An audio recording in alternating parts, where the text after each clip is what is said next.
3 fois par jour, le Père Henri anime une messe dans l'église Saint-Pierre. À chaque cérémonie, seuls quelques fidèles sont présents pour écouter les paroles du prêtre. Pour autant, ces célébrations se déroulent dans l'un des sites les plus connus de France et est le point d'arrivée des pèlerins du monde entier. Lui qui est Père, Fils et Saint-Esprit. Alors, on appelle le Christ. Depuis des décennies, le lien entre tourisme et religion est étroit sur le mont Saint-Michel. C'est au début du 8e siècle que l'évêque Aubert d'Avranches décida de dédier cette île à Saint-Michel. Rapidement, le lieu deviendra un objectif pour de nombreux pèlerins, puis un lieu touristique incontournable. En cette période de crise, le Père Henri se fait un plaisir d'accueillir des visiteurs religieux.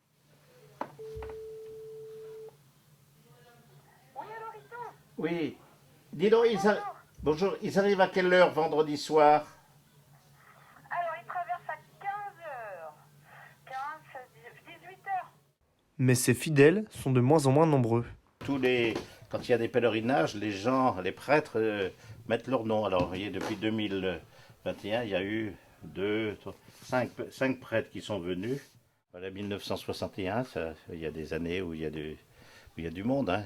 Dans ces années-là, il y avait quand même beaucoup de monde à venir, hein, quand on y pense. Le mont Saint-Michel, ce n'est pas qu'une abbaye et des rues étroites. C'est aussi un site naturel qui l'entoure. Bonjour. On va aller en baie? D'accord.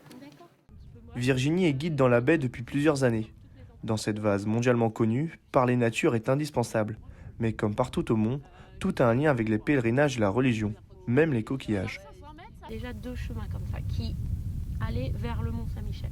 Je vais juste vous faire un plan tout moche, mais en gros, vous aviez 2 chemins comme ça. Le mont Saint-Michel est ici, et donc vous aviez 2 chemins qui venaient du nord, par là. Vous aviez aussi des chemins qui venaient du côté de Caen, d'accord, un petit peu plus bas par l'Orne, etc., etc. Vous aviez ça fait une étoile. Ça fait l'esprit de la coque. Ça fait l'esprit de la coque. Et voilà. En 2019, 3 millions de visiteurs ont mis les pieds sur cet îlot. Mais les nouvelles routes bétonnées du XXe siècle aident bien. Il y a quelques siècles de cela, réussir à se rendre au mont était une mission très compliquée. Bien qu'il soit un objectif pour de nombreux pèlerins au même titre que Lourdes ou Saint-Jacques-de-Compostelle, l'accessibilité du mont rendait les traversées compliquées. Les pèlerinages, c'est des traversées de la baie.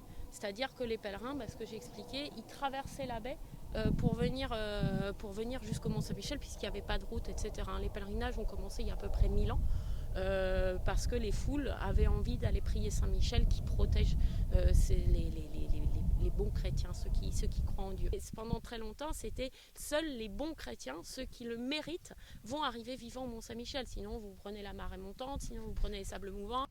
À quelques jours de Pâques, la baie et le mont devraient être pleins, mais la crise sanitaire rend l'endroit désert. Une aubaine pour les quelques touristes. Normandie, il n'y a pas de visquité. C'était bien, très bien. Et puis avec les deux visites, je trouve que c'est mieux. Amy est guide sur le mont et ses alentours. Le mont est connu grâce à son abbaye qui domine le rocher. Elle peut accueillir plusieurs milliers de personnes au maximum.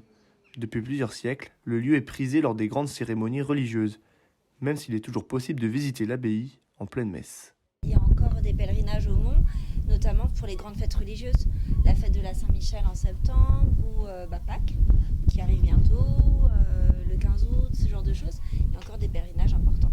On voit les processions dans la baie, les gens arrivent avec les croix, les bannières, puis sont accueillis ici par les abbés du mont. Ils montent avec eux tout le long de la grande rue jusqu'à l'abbaye. Voilà, c'est l'entrée à l'abbaye, qui est fermée là pour le moment puisque l'abbaye est fermée. Mais on peut rentrer par ici ou par l'autre côté. On monte là? On n'a pas le droit. Et si on a... Aujourd'hui, une vingtaine de personnes vivent sur le mont. Seuls 12 religieux et quelques commerçants y passent leur nuit. Il y a quelques dizaines d'années, plus de 200 personnes y étaient logées. L'isolement et la fermeture de l'école aura fait fuir les dernières familles. Et petit à petit, les touristes ont commencé à visiter le lieu. Depuis la fin du 19e siècle. En fait, quand on a commencé à restaurer l'abbaye, quand la prison a été fermée, on a restauré, puis on a ouvert petit à petit aux visiteurs.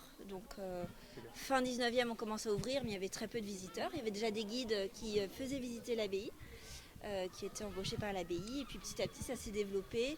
Et maintenant, on arrive à un tourisme très important. On arrive à 3 millions, un peu plus de 3 millions de visiteurs par an.